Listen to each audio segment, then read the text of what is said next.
دوستوں آداب۔ بیت اللہ شریف پر پہلی نگاہ پڑھتے وقت یوں دعا مانگیں، یا اللہ میں جو دعا مانگوں اسے قبول فرما۔ یہاں پر آپ اپنے گھر والوں کے لیے، اپنے لیے، رشتہ داروں کے لیے، پوری امت مسلمہ کے لیے، دوستوں کے لیے، سب کے لیے دعائیں مانگیے۔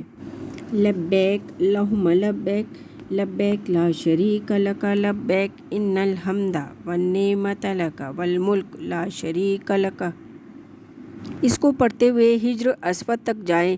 حجر اسود پر پہنچ کر تلبیہ کو ختم کر دیں گے۔ دونوں ہاتھوں کو کانوں تک اٹھا کر طواف کی نیت یوں کریں، یا اللہ میں خالص آپ کی رضا کے لیے طواف کے 7 چکروں کی نیت کرتی ہوں یا کرتا ہوں، اس کو میرے لیے آسان بنا دے اور قبول فرما۔ ہماری لائٹ حجر اسود کے سامنے ہے۔ حجر اسود کے سامنے نزدیک یا دور کہیں بھی کھڑے ہو کر نیت کرنی ہے، جہاں پر آپ کو جگہ ملے۔ اگر موقع مل سکے تو حجر اسود کا بوسہ دیں۔ اگر موقع نہ مل سکے تو دونوں ہاتھوں کو حجر اسود کی طرف اس طرح کریں کہ ہاتھوں کی پشت آپ کی طرف ہو، اور اس کے بعد ہاتھوں کو چوم لیں اور بسم اللہ اللہ اکبر وللہ الحمد پڑھیں۔ اس کے بعد احرام کی چادر مرد حضرات دائیں کندھے کے نیچے سے گزار کر بائیں کندھے پر اس طرح ڈالیں کہ دایاں کندھا ننگا ہو جائے، اس کو استباح کہتے ہیں۔ پھر آپ کو تیسرا کلمہ اس طرح پڑھنا ہے، سبحان اللہ والحمد للہ ولا الہ الا اللہ واللہ اکبر ولا حول ولا قوت الا باللہ العلی العظیم پڑھنا شروع کریں۔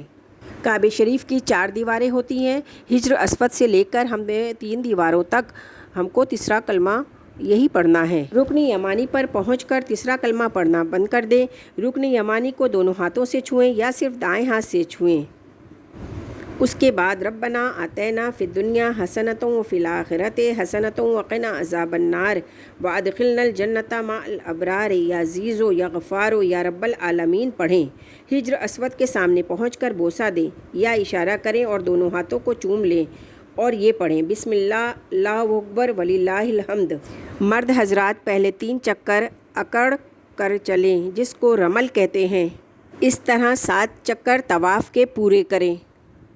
آپ کے چکروں کی تعداد 7 ہو گئی اور بوسوں کی تعداد 8 ہو جائے گی۔ اس کے بعد مقام ملتزم سے لپٹ کر روئیں یا رونے والی شکل بنائیں اور گڑگڑا کر اپنے لیے اور اپنے عزیز و قریب کے لیے دعائیں مانگیں۔ یہاں سے فارغ ہونے کے بعد مقام ابراہیم پر جائیں اور 2 گانا نفل ادا کریں۔ اس کی نیت یوں کریں، 2 رکعت نماز واجب طواف حاضر ہوں منہ میرا طرف کعبہ شریف کے، اور پہلی رکعت میں قل یا ایھا الکافرون اور دوسری رکعت میں قل اللہ احد پڑھیں۔ سلام پھیرنے کے بعد کھڑے ہو کر بیت اللہ شریف کی طرف منہ کر کے دل سے دعائیں مانگیں۔ مقام ابراہیم پر اگر جگہ نہ ملے آپ کو تو اس کے سامنے آپ نماز ادا کریے۔ پھر اس کے بعد زمزم کا پانی 3 سانسوں میں خوب پیٹ بھر کر پئیں۔ شروع میں بسم اللہ کہیں اور آخر میں الحمدللہ کہیں۔ پھر قبلہ رخ ہو کر دعائیں مانگیں، جو آپ کے دل میں دعائیں ہوں ساری دعائیں مانگ لیجیے۔ پھر اس کے بعد زمزم پانی پینے کے بعد 9ویں مرتبہ پھر حجر اسود کا بوسہ دیں یا اشارہ کر کے ہاتھوں کو چوم لیں اور بسم اللہ اللہ اکبر وللہ الحمد پڑھیں۔ اب ہم سعی کے لیے چلیں گے۔ صفا پہاڑی تک ہم کو جانا ہے۔ یہاں پر آپ کو جگہ جگہ پر آب زمزم کا پانی پینے کے لیے ملے گا۔ آپ کو چلتے وقت اگر پیاس لگے تو آپ آب زمزم رک کر پی سکتے ہیں۔ ہم کو صفا پہاڑی تک چلنا ہے، وہاں سے ہی ہمارا سعی اسٹارٹ ہوگا۔ صفا پہاڑی کے پاس کھڑے ہو کر کعبہ شریف کی طرف منہ کر کے ہم کو یہ پڑھنا ہے، ان الصفا والمروۃ من شعائر اللہ۔ دعا کے لیے ہاتھ اٹھا کر پڑھیں، اللہ اکبر اللہ اکبر اللہ اکبر وللہ الحمد، اور یوں نیت کریں، یا اللہ میں آپ کی رضا کے لیے سعی کے 7 چکروں کی نیت کرتی ہوں یا کرتا ہوں، آپ اس کو میرے لیے آسان بنا دیں اور قبول فرمائیں۔ یہاں پر ہم کو چوتھا کلمہ اس طرح سے پڑھنا ہے کہ اللہ اکبر اللہ اکبر اللہ اکبر لا الہ الا اللہ وحدہ لا شریک لہ لہ الملک ولہ الحمد وہو علی کل شیء قدیر۔ یا آپ کو جو بھی دعا یاد ہو اس کو پڑھتے ہوئے مروہ کی طرف چلنا شروع کر دیں۔ صحیح سے مروہ تک ہمارا 1 چکر ہوگا۔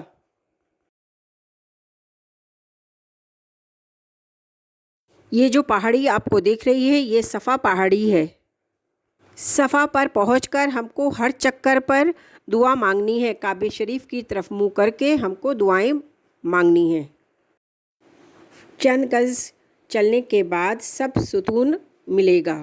یہ جہاں پر ہری لائٹ ہوگی جتنی دور تک، وہاں پر مرد حضرات کو دوڑ کر چلنا ہے۔ عورتیں دھیرے چلیں گی، جیسے چلتی ہیں وہ نہیں دوڑیں گی۔ صفا سے مروہ تک جانے میں راستے میں ہم چوتھا کلمہ پڑھتے جائیں گے، یا جو بھی دعائیں ہم کو یاد ہیں وہ ہم پڑھتے جائیں گے۔ اور اسی طرح سے واپسی میں مروہ سے جب صفا کے لیے ہم آئیں گے تب بھی ہم کو دعائیں مانگنی ہیں۔ جو بھی دعا آپ کو یاد ہو آپ وہ دعا پڑھ لیجئے۔ اب یہ ہری لائٹ آ گئی ہے، یہاں پر مرد حضرات کو تھوڑا سا دوڑ کر چلنا ہے۔ جہاں تک ہری لائٹ ہے وہاں تک دوڑنا ہے مرد حضرات کو۔ عورتیں اپنی نارمل اسپیڈ سے جیسے چل رہی ہیں ویسے ہی چلیں گی۔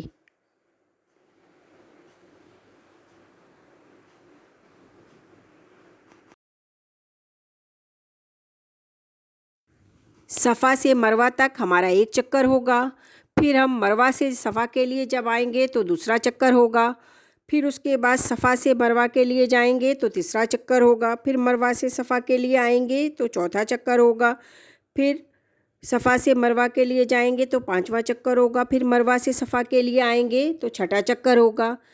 تو لاسٹ میں ہم جب صفا سے مروہ کے لیے جائیں گے تو ہمارا ساتواں چکر کمپلیٹ ہوگا۔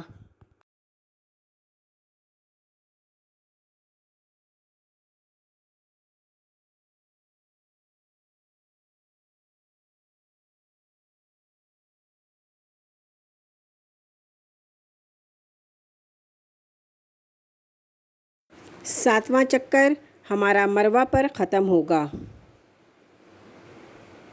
یہاں پر بھی ہم کو دعائیں مانگنی ہیں۔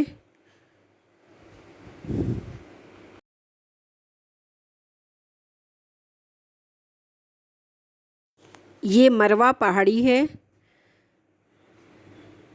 آخری چکر ہمارا یہیں پر ختم ہو جائے گا، ساتواں چکر، اور یہاں پر بھی ہم کو دعائیں مانگنی ہیں اور دعائیں مانگ کر پھر ہم باہر آئیں گے۔ صفا اور مروہ کی سعی کے بعد ہم کو بال کٹوانے ہیں، مرد حضرات کو اپنے بال منڈوانے ہیں، اپنے ہاتھ سے بال نہیں کاٹنے ہیں۔ عورتوں کو اپنے بال انگلی کے پور کے برابر کٹوانے چاہیے، اس سے زیادہ کٹوانا درست نہیں ہے۔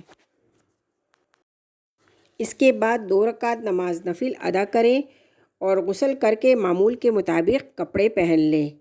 اس طرح اب عمرہ مکمل ہو گیا آپ کا۔ یا اللہ ساری امت مسلمہ کو حج اور عمرہ کرنا نصیب ہو، آمین ثم آمین۔ جزاک اللہ خیر۔